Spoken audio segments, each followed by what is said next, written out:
Nosaltres venim demanant, a menys si aquí, a Vilafranca, vos sentiu del pla. Sentiu que hi ha comunitat de pla. Vos sentiu propers en els pobles de vora. Vos sentim del pla. L'únic que passa que hi ha molta gent que ha vingut a viure que ja no se sent del pla. No hi havia cap poble que diguéssiu sempre hi havia trull entre els joves d'aquí i els d'allà. El trull sempre ha estat. O sigui, les al·lotes, quan venien els joves d'un altre poble, sempre anaven a intentar lligar-se a les al·lotes, això sempre ha estat.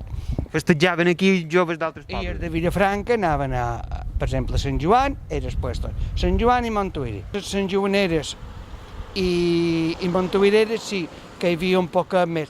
Inclús quan hi havia les verbenes de la vila, sí, que era la Beata, bregues sempre n'hi havia. Després hi havia una altra cosa, que potser l'al·lota, que era més reputa que el dimoni, el que feia era venir un estant i potser aquell estant, vols ballar?